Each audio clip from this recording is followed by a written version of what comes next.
pass our budget so that we can do business throughout the year. So we're very appreciative that everyone takes time from their busy schedule. We know everyone is working, has family, all those things. And so we're very thankful that you took the time to jump on this.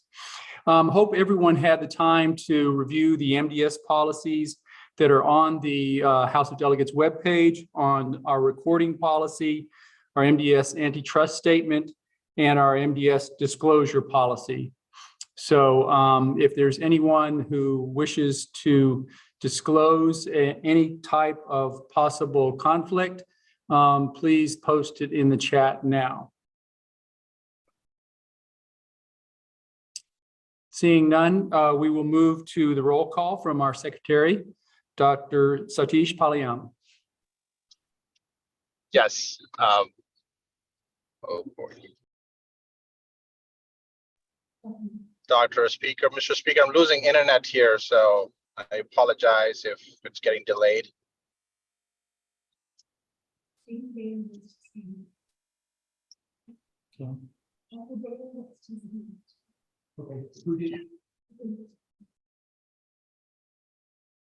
Okay, Dr. Baker raised his hand, so we're going to unmute him so that he can make, I believe, a disclosure statement.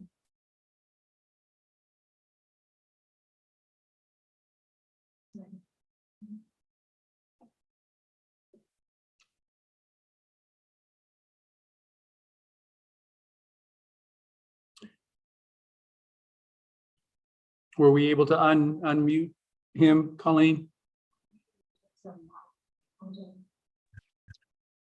Hi, I want to note that the chat is disabled, so no one can message. And at some point, I would like to question and make a comment, but the chat is currently disabled.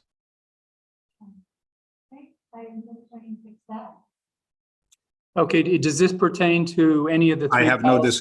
I have no disclosure, but I have a question about an amendment on the budget when we get to it. And again, the chat is currently not active, so no one can ask any questions.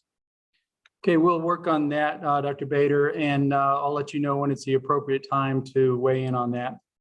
Okay, thank you. You bet. Okay, so Dr. Palayam, is he here? I believe he was having some connectivity problems.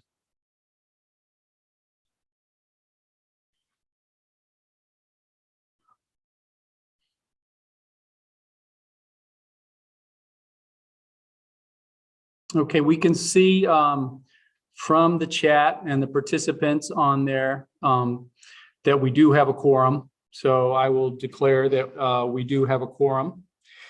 I'd like to just review with the MDS House of Delegates the reason for this special session, and hopefully make everyone happy that we probably won't have to do a special session like this one again. And the reason for the special session is because of the dissonance between our governance year and our fiscal year. And because our fiscal year really isn't formed yet at this time, and our governance year is changing, that's why we've had to have this session separate from our normal House of Delegates session, which was at Yankee Dental Congress. So it's the difference between those two years that we've had to do this. So going forward, the board, in its wisdom, has deliberated and decided to move the MDS live House of Delegates back to a June date when the governance year and the fiscal year will be in accord again. And so that will solve this problem where we won't have to have a special session just to approve the budget.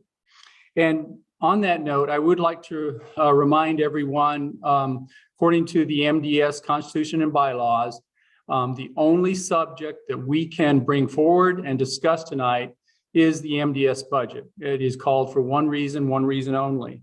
So I just wanted to remind everyone that. Next up, we will have to entertain a motion to suspend the rules of the House. We've had to do that for the past special sessions, and the reason is because we can't have people come live in attendance. We can't have MDS members live in attendance because we have to assure that the voting platform is secure. So we can only credential them to get into this Zoom meeting. So other members have to watch on the YouTube feed. And so because of that, we have to ask to suspend the rules of the House. So I'd like to entertain a motion to suspend the rules of the House. So please just put it in the chat that you move the motion. That's all you got to do.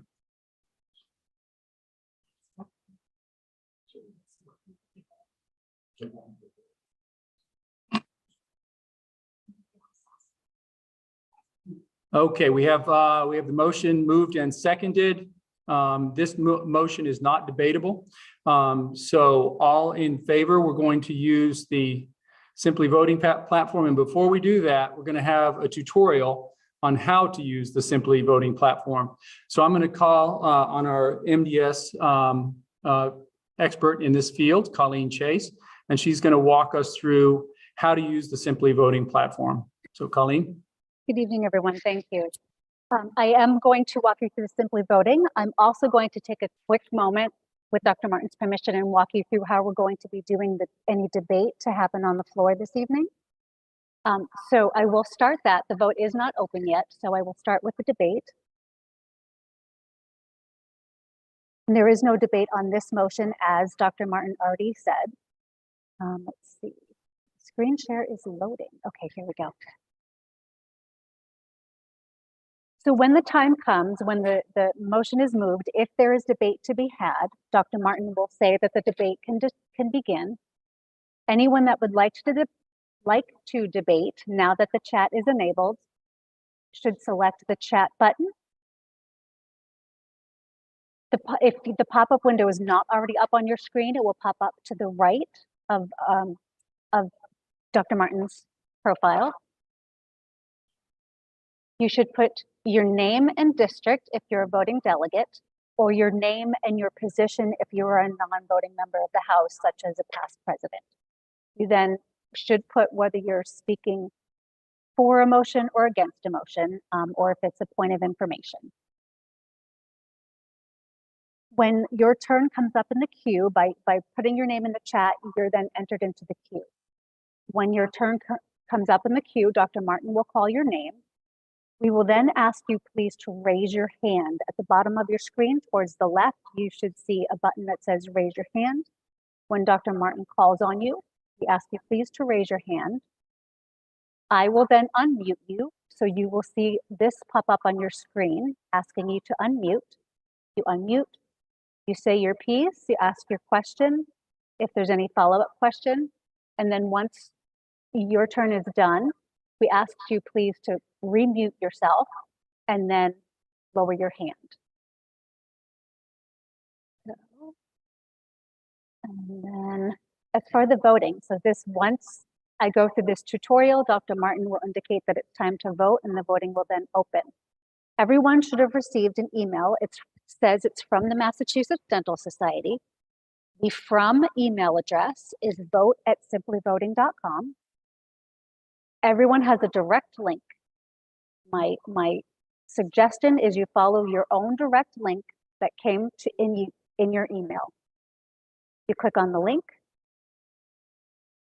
You're going to see a list of the ballots, or it may open straight to the open ballot. I truly have experienced both. You click on what's open, you make your vote, you click continue, you click confirm. You'll then get a record showing that your vote has been recorded. Then press the home screen and it will bring you back to your home screen where all the ballots are listed, which once they're open, it will be live. And we are opening them one at a time as each motion comes forward. I realize that was a lot. Hopefully everyone got it.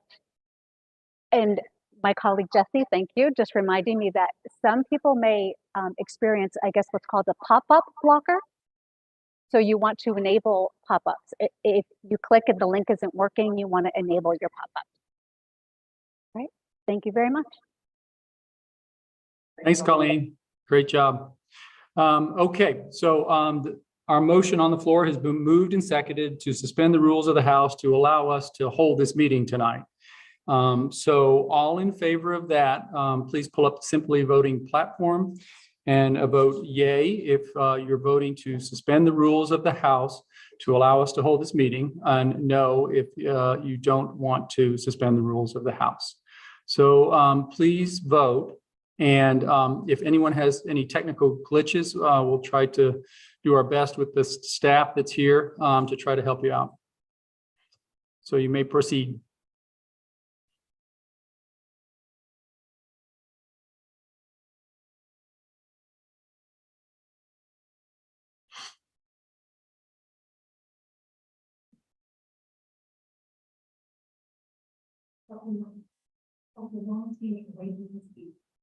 He's not right. He's not saying. Nope. I called for the vote. So it's...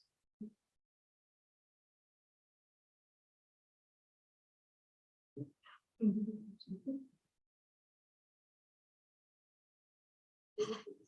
have 34 right now. And a 62. So still, we have a 34 out of 62 who have voted today. Now we have some people having a problem. Says it's not opening. And that you could try refreshing the platform, or also as Colleen mentioned earlier, check and see if you have a pop-up blocker enabled.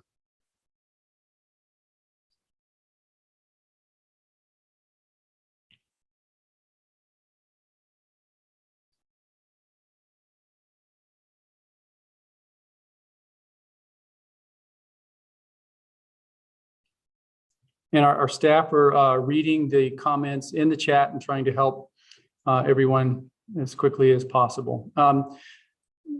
The motion to suspend is kind of good in this area because it's giving everyone a test run through to be able to use the Simply Voting platform, which we will, need later.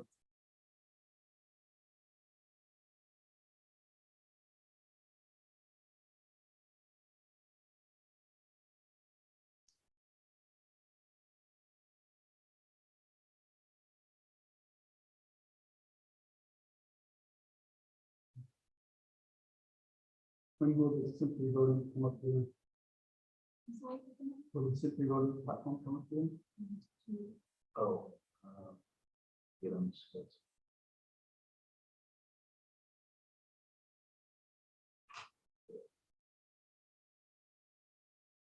Wait now. Right.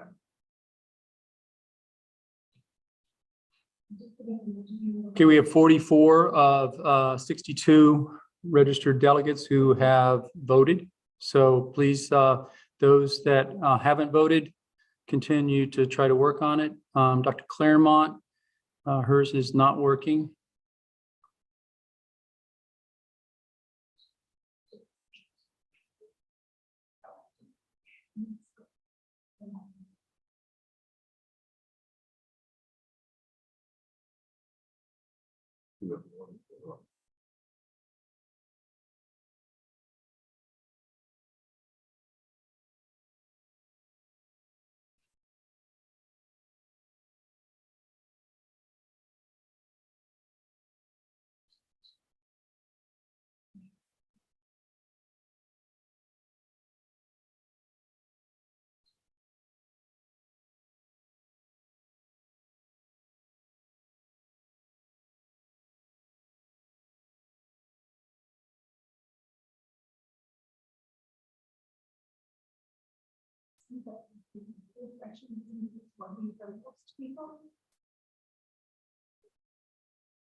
Okay, we're still at 44.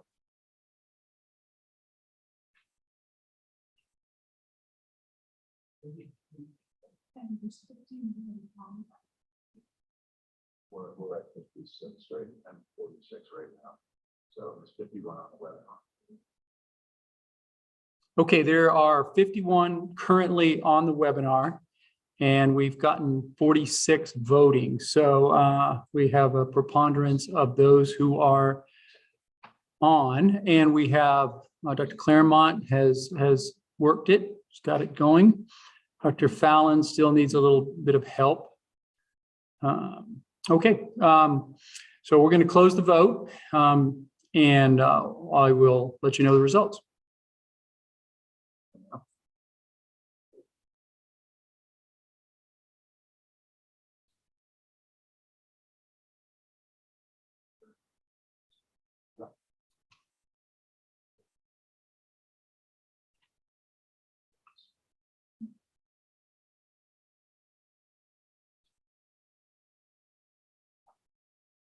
Okay, the vote to suspend the rules passes by 2/3, approximately 90%. So we will move on now, and I'm going to start with our presentation by our treasurer, Dr. Jennifer Korzeb, on the MDS operating budget for the fiscal year 2023 to 2024. So she will give you a broad overview. Dr. Korzeb. And I'll be stepping away from this screen so Dr. Korzeb can present, and occasionally you'll see me stepping to the side so that I can see the Simply Voting platform monitor, which is separate.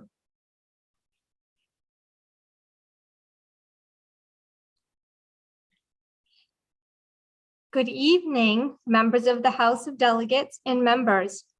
Thank you for taking this time this evening to be here for this very special meeting to approve the budget.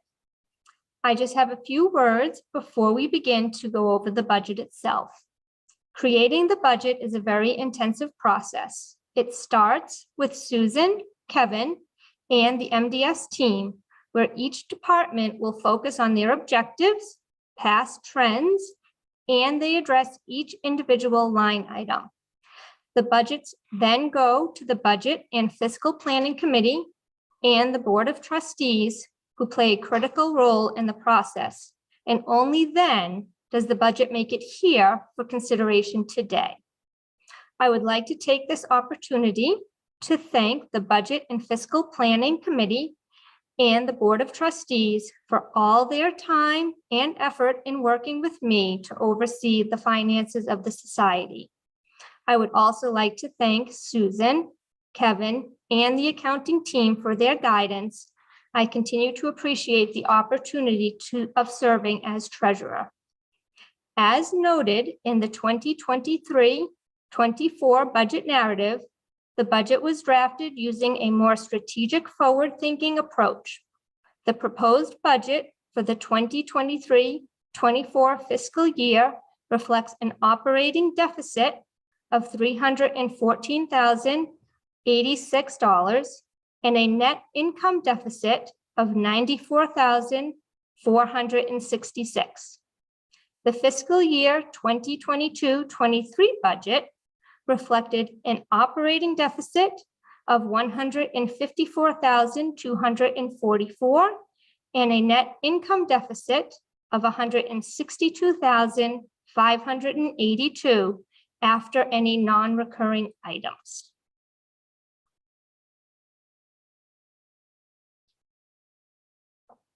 So this is our first slide to look at. So the total revenue is projected to increase by 14% compared to the budget in the fiscal 2022-23 from 7.7 to 8.98 million. The main increase is attributed to Yankee, and you will see this in more detail as we go through the slides.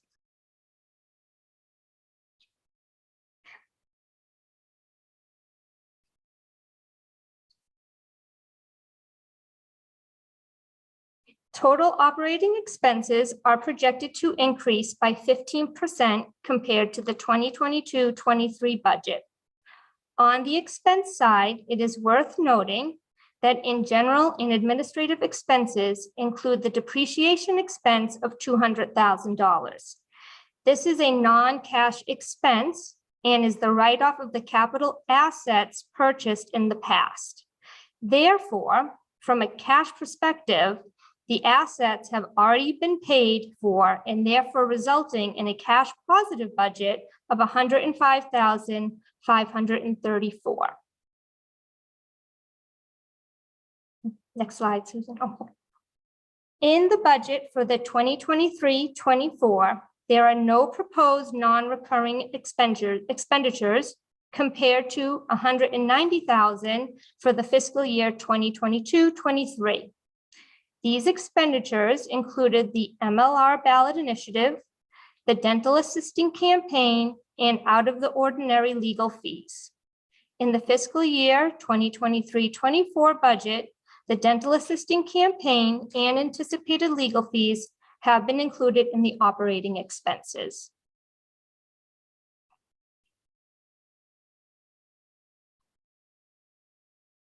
This is our Yankee Dental revenue slide. So revenue for the fiscal year 2023-24 is projected to be $6,734,885 compared to the year-to-date actual for fiscal year 2022-23 of $6,115,101. And this is a 9% increase. Expenses for the fiscal year 2023-24 are projected to be $3,111,538 compared to the year-to-date actual for fiscal year 2022-23 of $2,653,696, and this is a 15% increase. The projected net revenue of Yankee in the fiscal year 23-24 is budgeted at $2,049,347 compared to the year-to-date net revenue of the fiscal year 2022-23 estimated at $1,887,405.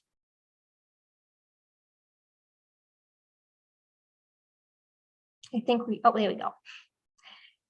At the Board of Trustee meetings on May 4th, it was proposed that the dues rate should not be increased based on the dues stabilization policy, as this would have resulted in a $24 dues increase, which would have been $594 MDS dues rate.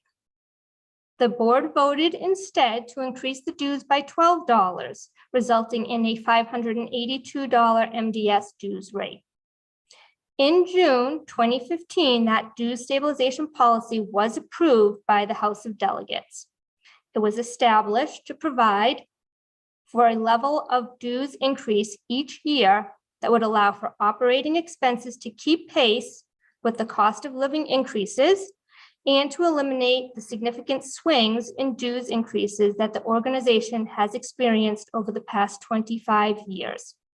Pursuant to the policy, as the annual budget is developed, income from dues will be budgeted to increase at the average increase in the Boston CPI for the 3 most recent calendar years. The increase is not realized until January 2024, and therefore only attributed to 6 months out of the fiscal year. The increase will result in an overall 19% dues revenue for the society's total revenue. In the fiscal year 2023-24, the personal expenses are projected to be $3,850,249 compared to $3,486,682 in 2022-23, an increase of 10%. And this increase is due to hiring new staff and the increase in the market's rates for salaries. Currently, there are 33 employees compared to 40 prior to the pandemic.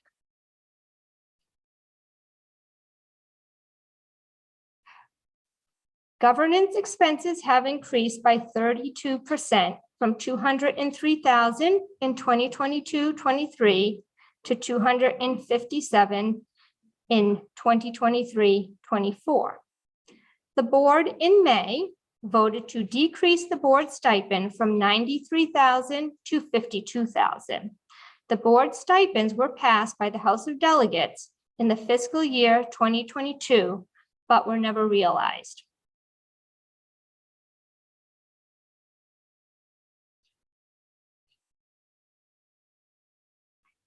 In the fiscal year 23-24 budget, we have proposed that there is a 10% decrease in expenses due to management decisions to reallocate staff members. The decrease is attributed to rental and electricity cost savings. The general and administrative expenses have increased by 11% from $955,000 in 2022-23 to $1.07 million in 2023-24. This increase is mainly due to the proposed increase in professional fees, audit, legal, legislative, PR, technology, website, etc., and IT expenditures. The MDS capital budget totals $305,000, which includes upgrades to the board and conference rooms AV, computer upgrades, and the website redesign project. Capitalized expenditures are recorded on the balance sheet instead of being expensed on the income statement. They will be expensed on the income statement over a period of years.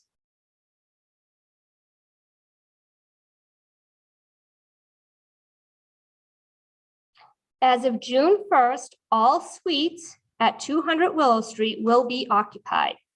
Not included in the budget is the newly leased suite 202. This will add an additional $49,167 in rent revenue.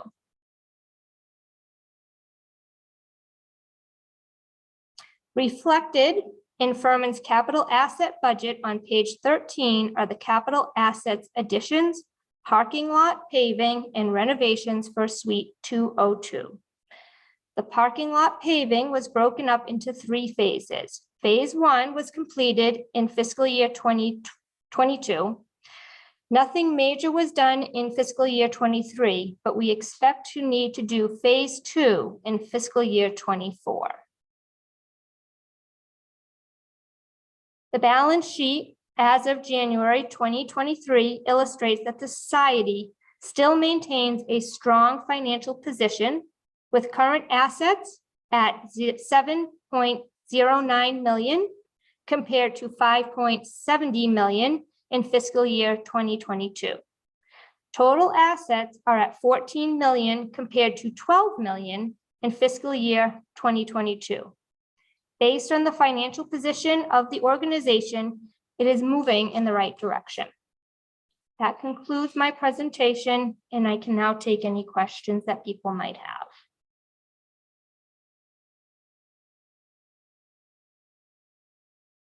Where are they putting the questions? Oh, I can't see anything. Oh, over here. Thank you, Dr. Martin. So Dr. Lowenstein is asking how much was spent on out of ordinary legal fees.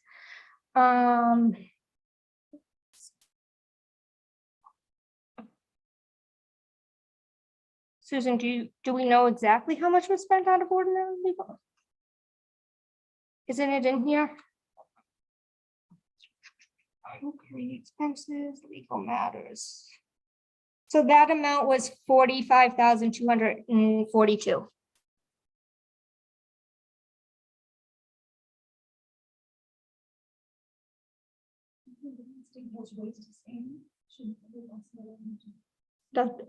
Okay. It says, it appears we added approximately 1.7 million in cash. What were the main sources? Susan, do you have the answer to Dr. Bader's question for this? I cannot see any questions because I'm sharing my screen. I'm sorry. Okay. Okay, well, the question is that we added approximately 1.7 million in cash. And they asking what was the main sources for this? The main sources, it's the revenue from Yankee. So prior to COVID, we had the earned retention credits, which helped us to get through COVID, but also the PP loan. So that helped us with our cash position, and we have maintained a high cash position since then due to our revenue from Yankee and dues. Yes. Thank you. Dr. Martin wants to step in for a minute. Okay, folks, so to keep us organized, we're going to use parliamentary procedure, which is what we're supposed to do to keep these meetings organized. So I'm going to ask for someone to move the motion to approve the budget. Once we do that and have that seconded, and you can do that in the chat and we will accept that. Okay, we have Jonathan Zerbach to move the motion. Another person second it, please. Thank you, Dr. Cassell. So he is seconded. So as we go forward here, there are three things you can do. You can right now, because this is the motion on the floor, you can put your raise your hand to speak in favor of the motion to approve the budget. You can raise your hand to speak opposed to approval of the budget. You can raise your hand to amend the budget, or you can raise your hand to have a point of parliamentary inquiry, which would be the questions like Dr. Lowenstein and Dr. Bader have posed. So we can continue to do that. So let's please do that. If anyone has a question, anyone wants to speak in favor, opposed, or amend.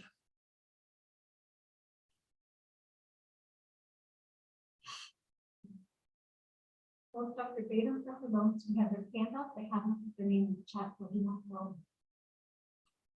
So Dr. Bader says he has an amendment question. Okay, we have Dr. Bader has an amendment question. So please raise your hand, and Ms. Chase will unmute you, and then you'll be able to pose your amendment or have a question.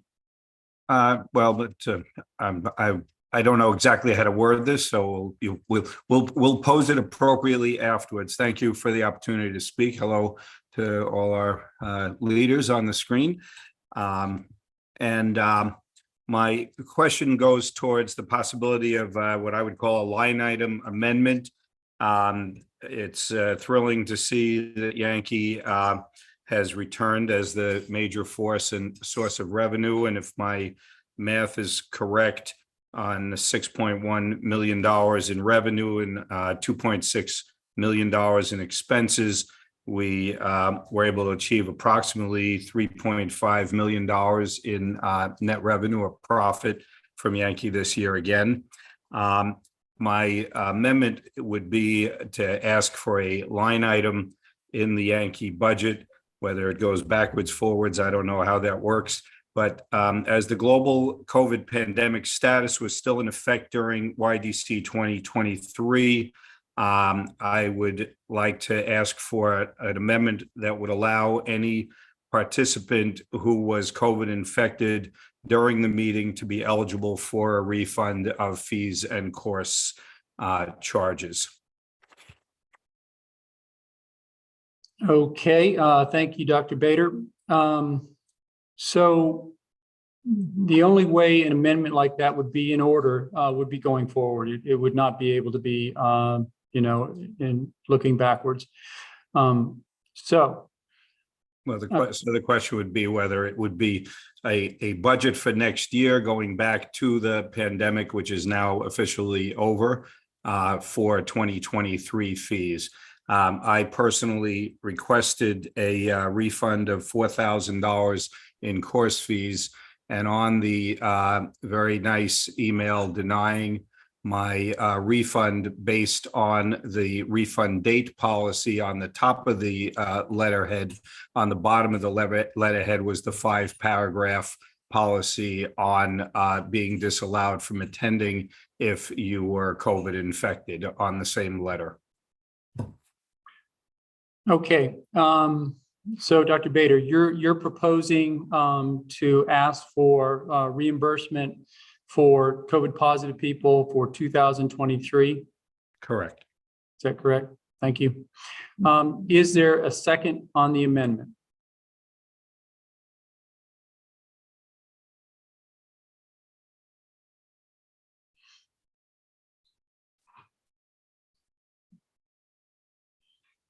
And we're just want to keep everyone apprised. Because of this format, we're going to take amendment by amendment. Dr. Lowenstein, I'll take yours next, but we're going to deal with this one right now. Okay, Dr. Lowenstein has seconded. Okay, before you, we have an amendment to, as you heard, to reimburse those from 2023 who are COVID positive for course fees. So anyone that would like to speak to the amendment, this is all we're speaking to right now. So please put yourself in the queue.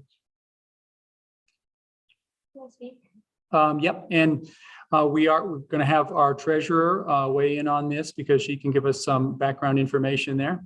Dr. Korzeb.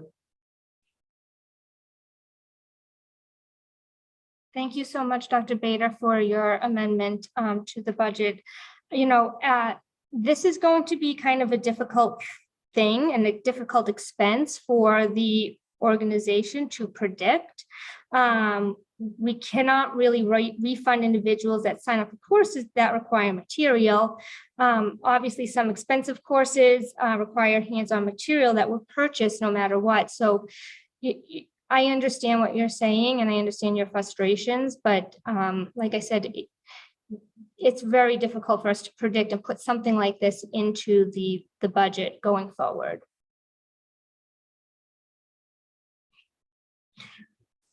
Okay, we have Dr. Boss. Dr. Boss, would you like to speak for or against the amendment?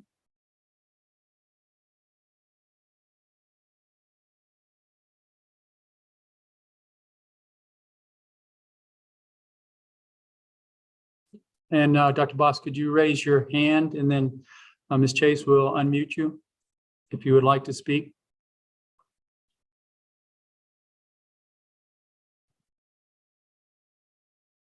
We're not.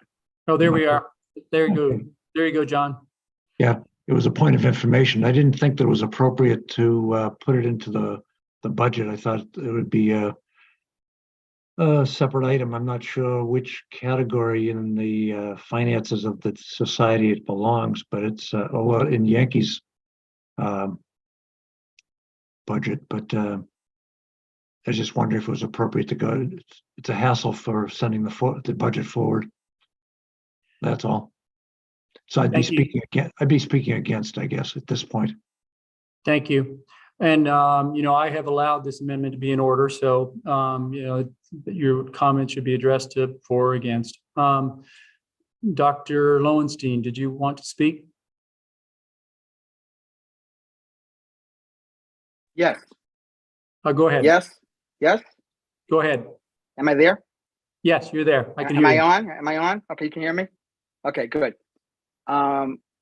I believe when it comes to something like the COVID pandemic or something extraordinary, I guess we're using that, when there is a circumstance there, usually we have insurance to help.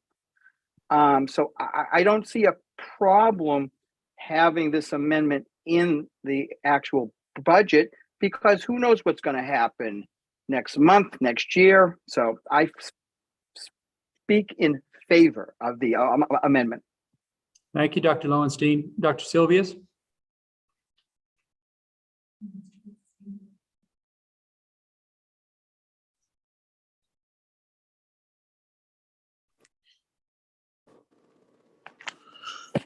Yes, go ahead. Go ahead. I speak in, Charlie Sylvius, North Metropolitan.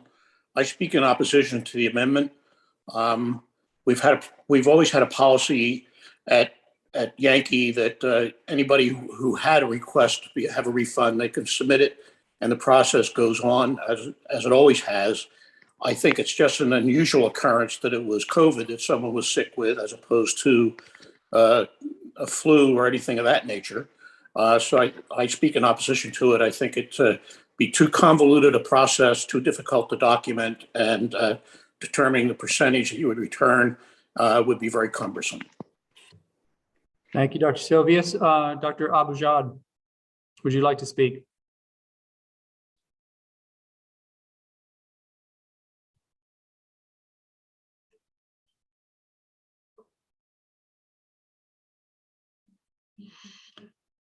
Not hearing from him. Our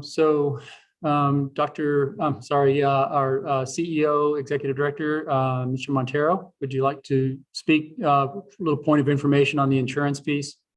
Yeah, just a point of clarification regarding the insurance that the Massachusetts Dental Society holds and the policies that it holds regarding Yankee Dental Congress. The policies that we hold are liability policies and event cancellation policies. Those policies do not extend to individuals participating or engaging with Yankee Dental Congress. So for example, the exhibitors, they must purchase their own event cancellation insurance to retain any expenses that they have if the event were to be canceled, like it was a couple of years ago for Saturday. And the same thing on an individual basis. The individuals, like we do with air travel, you have to retain your own insurance if something were to happen to you personally that would limit your ability to attend the event and get back the funds that you've expended for that event. So our policies do not extend to the attendees or the exhibitors. Thank you, Mr. Montero. And we, because of the technology here, we have some glitches here. Dr. Abujad was not able to speak because his mic is not working. So he asked if the attendee was given the option to retake the course at a latter date, and if a refund is not applicable. Do we have an answer to that from our staff? Mr. Montero? The event the course is specific to the event. We do not always offer the course at a later date. We do not allow individuals to push off their attendance to Yankee to a future attendance. Okay, thank you. Dr. Lowenstein, you can raise your hand. You have a point of information. Yes, I guess a question of information. Was it not true that the Yankee sent out a memo or communication stating that if you have COVID, you should not come to the actual at the Yankee meeting? Okay, do we have an answer to that, to Dr. Lowenstein? From staff? Can you restate that, Jeff, please? Okay. Was it not true that Yankee or MDS sent out a communication stating that if you had COVID, if you were positive for COVID, you should not attend anything at the Yankee? Okay, do we have an answer from anyone from our panel? I would have to review our communications to confirm that. I just do not know offhand, Dr. Lowenstein, but I can do that research as quickly as I possibly can and try to get the answer to the group, obviously as soon as possible. Okay, thank you. Okay, Dr. Gamache, you're up next.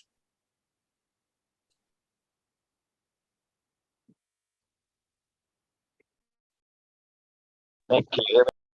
Yeah, we can hear you.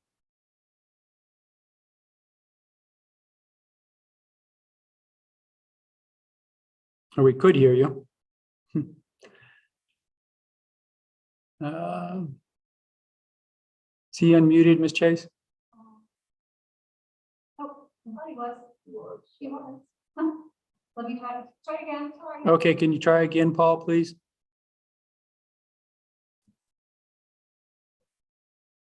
I can unmute. Our panel hosts are unmuting you.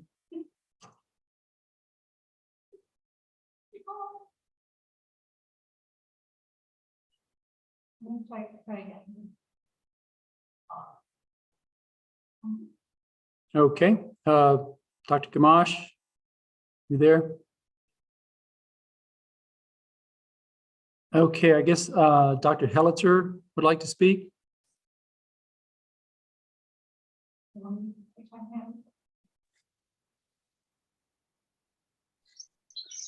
Hi, can you hear me?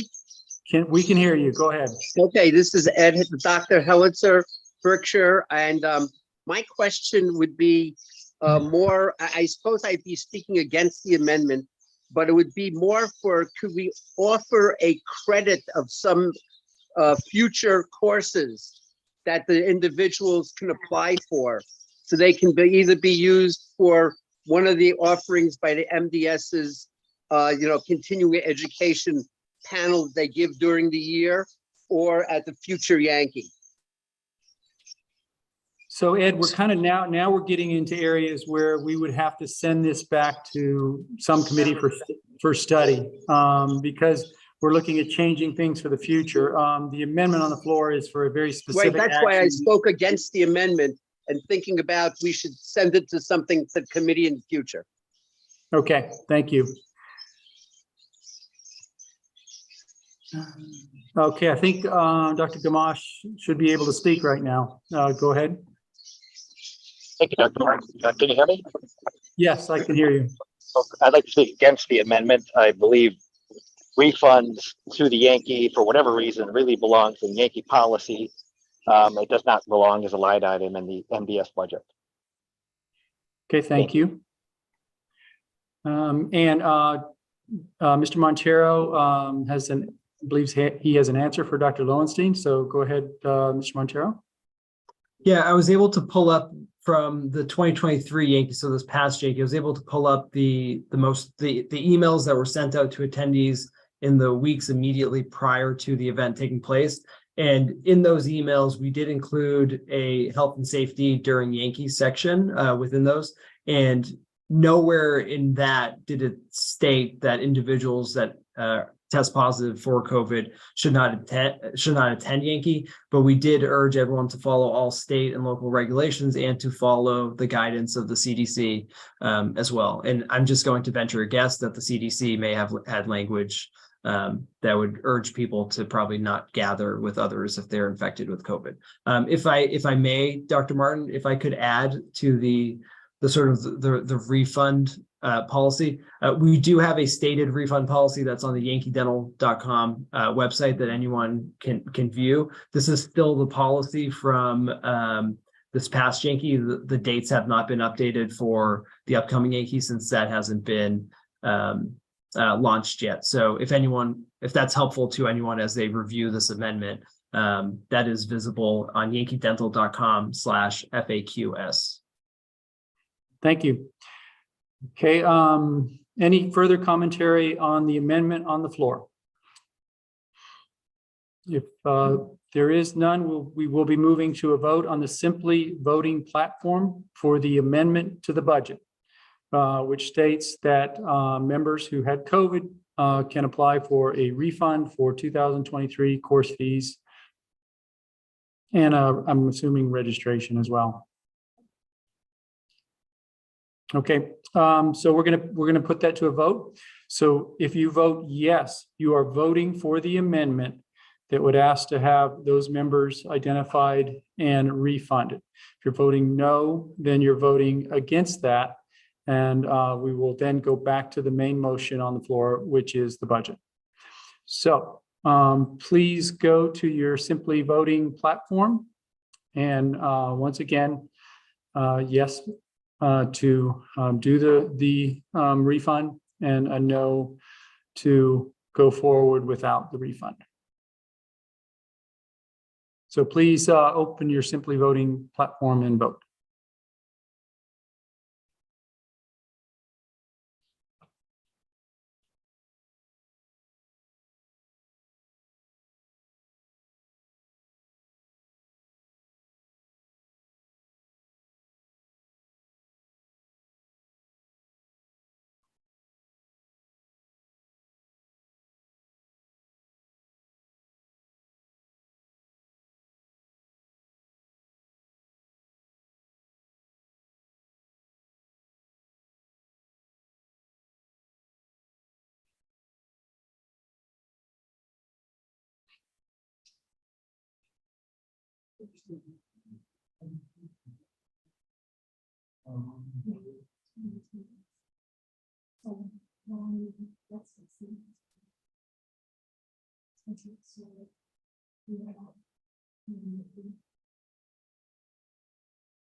Okay, we're at 46 voting right now. So we'll give it about another minute if anyone else wants to get their vote in.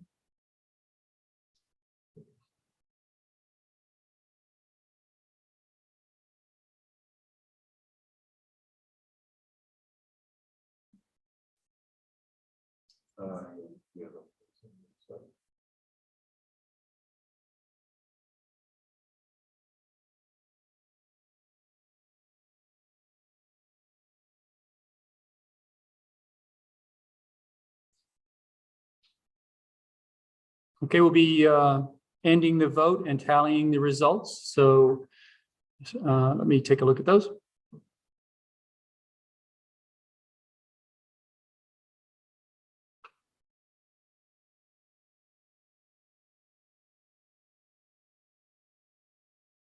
Okay, the motion does not pass. So we will move back to debate on the main motion, and that is to approve the operating budget for 2023-24 as proposed by our treasurer. Okay, we have Dr. Lowenstein would like to speak to propose another amendment.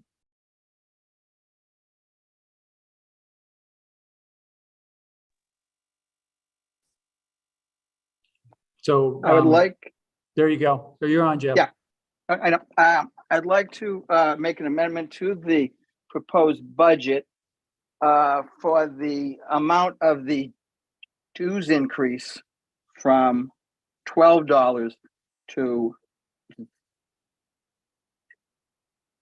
$0. Okay, so let me just make sure I get it right. You're proposing an amendment to the budget to go from $12 dues increase to $0. Is that correct? Correct. Okay, do I have a second on the amendment?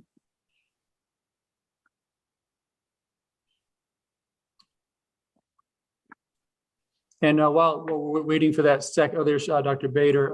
Dr. Marsh, it was a 74% against the First Amendment. Okay, the debate is open. The floor is open to debate the Second Amendment. If I can, give a little bit of an explanation. Dr. Lowenstein, please Is that okay? Please speak to your amendment. Yes. It is apparent that we are not getting the dentist who is out of school between their second year and third year, when they have to go from paying 50% dues to going to pay 100% dues. In the metropolitan this year, we are not raising our dues at all. I feel this would be a good message to send to that segment of the population that we need. I know it's not much, but if we can then get the ADA on board, we can go to this group and all groups to say this year we are not raising our dues. Thank you very much. Thank you, Dr. Lowenstein. Anyone else wishing to speak for or against the amendment on the floor, which is to revise the budget to go from a $12 dues increase to a $0 dues increase? Please put your name in the chat. And we would like to have our treasurer would like to speak to this matter. Thank you so much for your amendment, Dr. Lowenstein. I just want to point out that we used to not increase dues. And as a result, we started to realize that we needed to start increasing dues, and the dues did increase to like $30, $40, $45. So it became a burden for a lot of people to see such a huge increase. That's why the due stabilization policy was in place. We do recognize the fact that, you know, because of the increase it would have been a $24 increase. We realized that, you know, that is a bit of a big jump. So we, as the board, had concluded that a $12 increase was a little bit more manageable for people. It's $1 a month. You know, I go to the grocery store, I'm paying $100 more than I used to. So I think $1 a month is fair and reasonable, and continue to leave us with some money so that we don't next year see an increase of like $30. Thank you.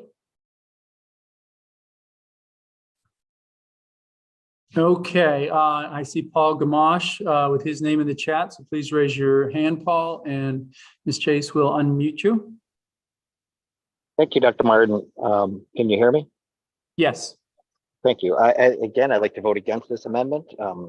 Since Dr. Zoloff established our dues stabilization policy, it allows us to increase our dues at small increments. It's worked well for the society. And what it would do, it'll avoid the necessity sometime in the future to increase our dues by a large amount, which is detrimental to the membership. So by continuing with our current dues stabilization fee, a small $1 a month fee allows our dues payment to be manageable for our membership. Thank you. Thank you, Dr. Gamache. Now we have Charlie Silvius in the queue. Please raise your hand, Charlie.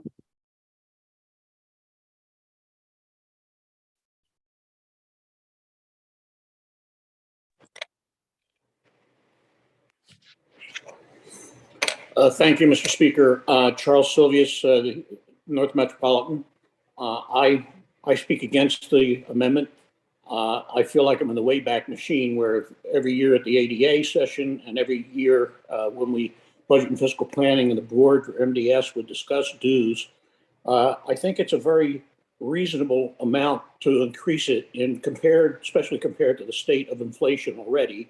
I mean, it shows that the board and the fiscal planning committee gave it a lot of thought as to the amount of money that they were going to raise it. It was not a capricious amount that they came up with. It really comes down to the value proposition for people, whether they see the value in MDS membership and ADA membership. I've always said this at every board meeting I've been to and every session at the annual meeting for the ADA. Somebody that's going to leave over that amount of money has 1.5 feet out the door, and they're just looking for an excuse to say that they don't want to belong anymore, and they can blame it on the organization for being fiscally irresponsible.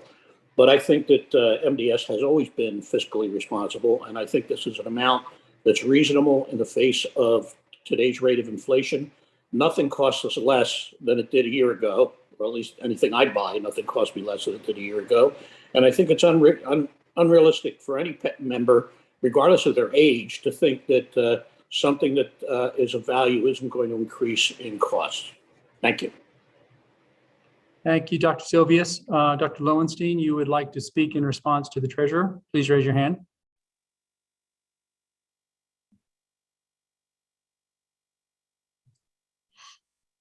Yep, there I Go am. ahead. Everything that Charlie has said and Jen has said and Paul has said makes economic sense. But We're talking about the survival of a dental society where we need members. And for 1 year, to take whatever would have been acquired in a $12, and don't forget, I don't pay full dues. I'm one of the life members. I don't know how many people actually pay full dues, but we're not talking about economics. We're talking about a message to our young professionals who are not joining after their second year to just for 1 year. Guess what? There's no dues increase. And I know it's $1 a month, but if that person is not going to join at all, it's a lot more money that we're going to lose. I think the investment that we can take from the reserves, or we can take from not spending out of ordinary fees for anything on the legal side, which blows my mind that we even have that in the budget. We have to encourage membership. And I know over this past year, the chairs have met every month to talk about this issue. We can solve this. We can help this issue, not solve it, but we can help it. And I implore all the young dentists who are in this meeting to vote for this amendment. Thank you very much. Thank you, Dr. Lowenstein. Dr. Boss, you have a comment in there. If you'd like to speak, please raise your hand.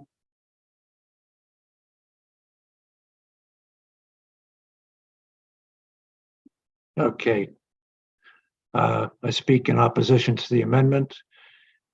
And I'm in agreement with the points that have already been made by our treasurer and Paul Gamache and Charlie Silvius.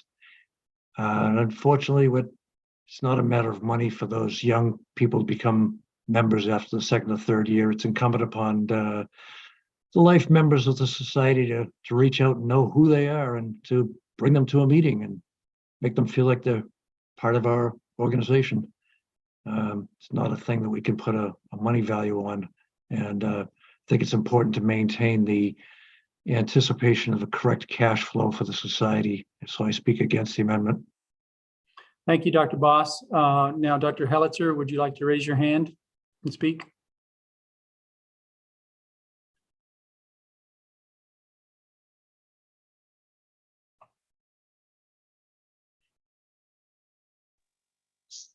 Hi, can you hear me? Yes, can hear you, Ed. Yeah, okay. This is Ed Hellitzer, Berkshire District. And I like to speak against the amendment, but I can take what Dr. Lowenstein said to heart. I know some associates that find it difficult to pay dues.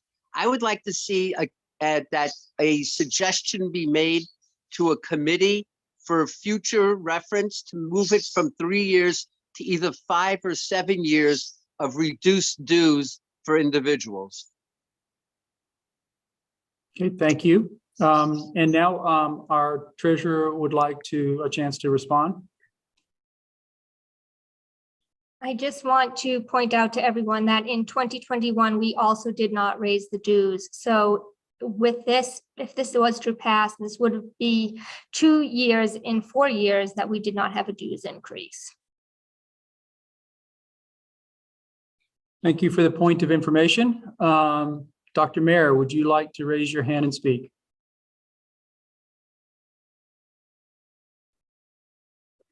Thank you. This is Mike Mayer, Boston District. I am one of these young dentists under 10 years of practice. And I really do appreciate Dr. Lowenstein's sentiments on this amendment. I think what I hear from my colleagues, my friends who are all young dentists, they're not talking about the cost of membership. They're talking about what they're getting out of their membership. And so for me, I speak against this amendment. I think the onus is on all the leaders on this call to go back to our districts and figure out how do we bring that value to these young dentists. When we lower our dues rate for them, to me, that signifies that we're lowering the value of an MDS membership. Instead, what we should be talking about, and I think what they're talking about on the district chairs group is how do we bring value to these young dentists and show them reasons to be a part of the organization. So I speak against this amendment. Thank you. Thank you, Dr. Mayer. Dr. Karen, would you like to raise your hand and speak? Yes, can you hear me? Yes. Great. I would just like to make a recommendation to Dr. Lowenstein. I think his idea is great and very altruistic. I do think that $1 a month for the most members shouldn't be anything cumbersome, especially considering the amount it's costing MDS itself for staffing and events and so forth. I think other members have echoed the amount that it costs to even conduct business in the world today, as well as shopping and other things. What I would suggest as an amendment, if he's interested, would be to maybe zero out the dues increase for that population that he is considering at risk. So we're talking about maybe members who are out from second to third year. They would be unaffected and not have to pay the $12 due increase for this upcoming year. I think as a whole, if we wanted to do something like that, that would only be something that would be a minimal impact to the society and wouldn't have and would do more in terms of looking good upon what we're trying to get to. So I'll leave that up to Dr. Lowenstein if he wants to propose it, but that was just my suggestion. Thank you. So, Dr. Karen, thank you for that. Unfortunately, you would have to move that amendment. That is not a friendly amendment. So you would have to move to amend the amendment before we could bring that forward. Doctor, and you can put your name back in the queue if you'd like to do that. Dr. Sakshaw, please raise your hand.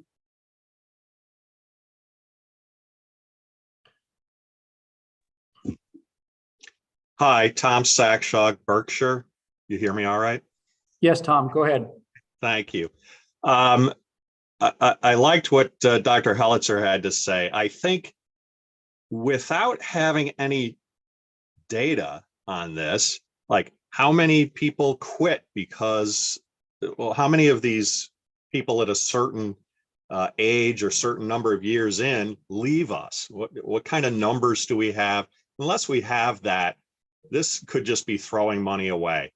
I think it might be worthy of some kind of study by the trustees or by the staff to learn how many young dentists have left and really if they can figure out why. But until then, I can't see this being reasonable because we could do this forever. So I am against the amendment. Thank you. If I could say something, actually, our second year outs have increased over time, over the past couple of years. Thank you, Ms. Griffin.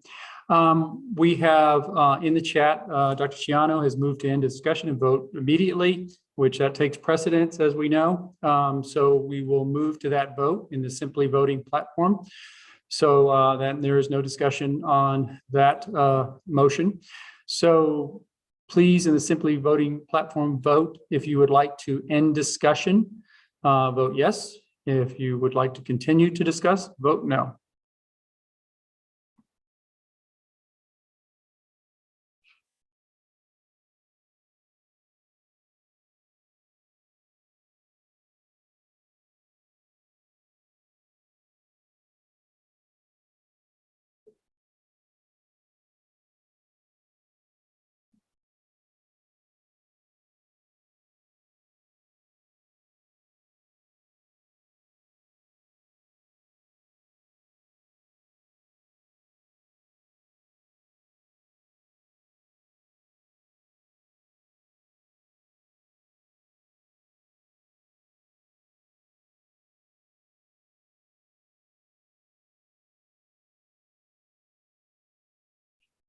Okay, we'll give it about another half minute. We're almost up to the amount of votes we've been getting throughout.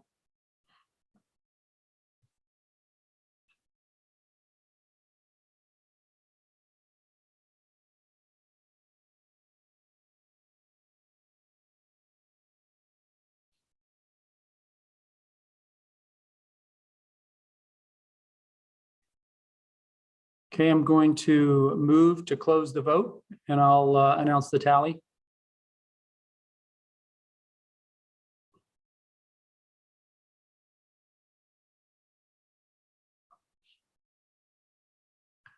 By 93%, you have voted to close the vote and vote immediately on the amendment. So the amendment on the floor is to amend the budget to go from a $12 dues increase to a $0 dues increase for the coming year. So we're going to put that vote on the Simply Voting platform. So if you vote yes, you are voting to go to 0 dues increase. If you vote no, you're voting to maintain the budget as is with the $12 dues increase. So please go to the platform and vote.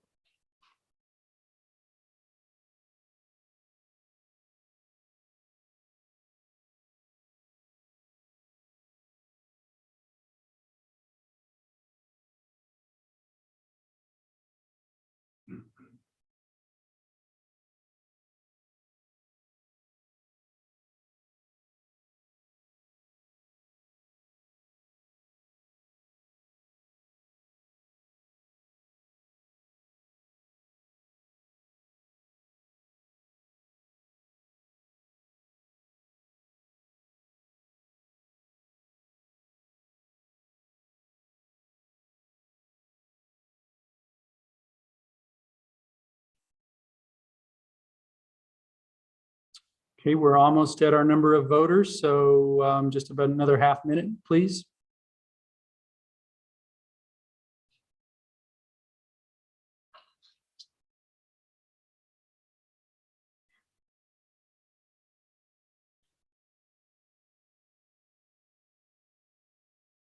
Okay, we'll close the vote.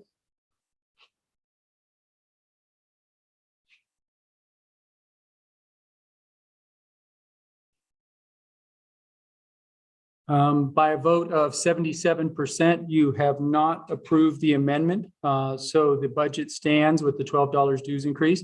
We'll go back to the main motion. That is the budget as proposed. So if you put in the chat now, you're speaking to the main motion.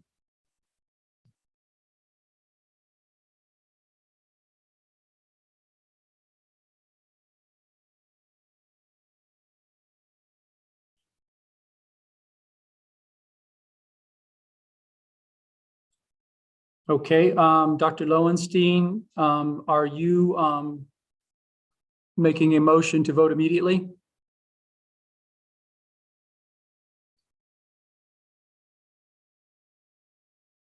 Okay, Dr. Lowenstein has moved to vote immediately. So we have to take that vote.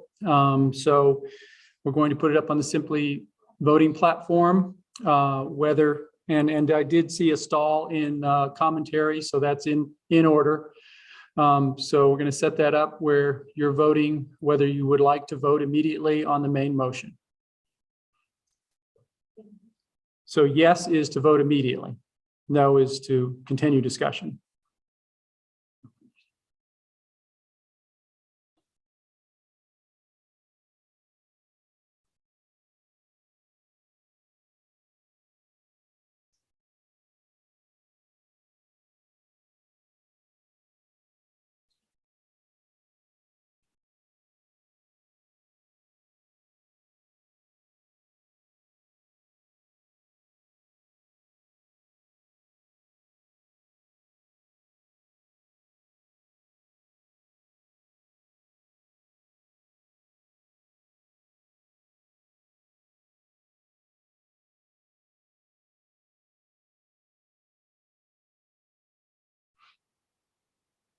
Okay, we're going to close the vote.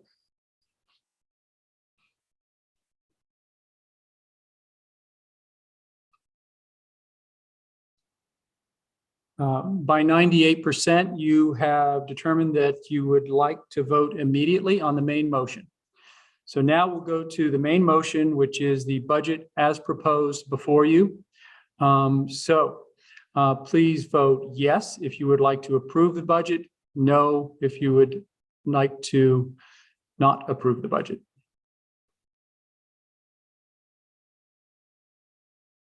That vote is now open.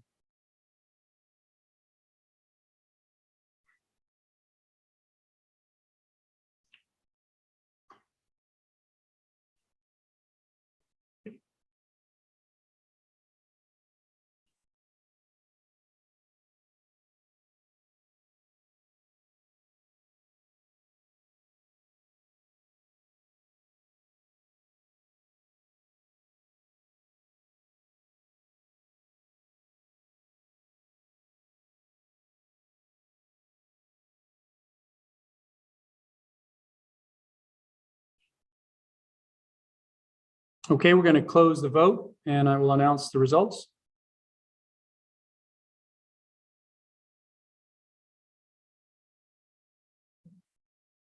You have approved the budget by 91%. So that concludes the official business before us tonight. I would like to first off thank our staff that came here to MDS headquarters to put this on. So very appreciative of Mr. Montero being here, Ms. Susan Griffin in finance, Ms. Colleen Chase, Mr. Jesse Miranda. Thank them all, our treasurer who's here with me tonight. So very much appreciative, and I appreciate all the time every one of you took out of your schedule to come and debate this. And thank you for having some good informed debate. It shows you really care about the society. Now I'd like to just open it up to our president, Madam President, for a moment of parliamentary privilege. Thank you, Mr. Speaker. I'd like to echo what you just said. I appreciate each of you for being on the call this evening, and thank you for your time and your commitment to MDS. But I would like to take a moment of personal privilege to thank our Speaker of the House, Dr. Ray Martin, who will be resigning from his position as Speaker at the end of the month. Dr. Martin has served organized dentistry for many years and in many capacities and leadership positions at the local, state, and national levels. As you all know, he's a past president of the MDS and most recently served our organization for the last 5 years as MDS Speaker of the House. On behalf of the board, this House, and our entire membership, we thank you for your service and dedication to MDS and wish you all of the best in your future endeavors. Thank you, Dr. Martin. Thank you, President Bailey. It's been a real honor to serve as the MDS Speaker. It's a privilege, and I really, we've had a lot of spirited debates, but I really appreciate all the people who care so much about our society. And I love the MDS. I think it is a powerhouse organization, and I'm very appreciative of everybody that works to keep it that way. So thank you very much. Hearing that, there's a motion that's always in order. Someone would like to just post it in the chat.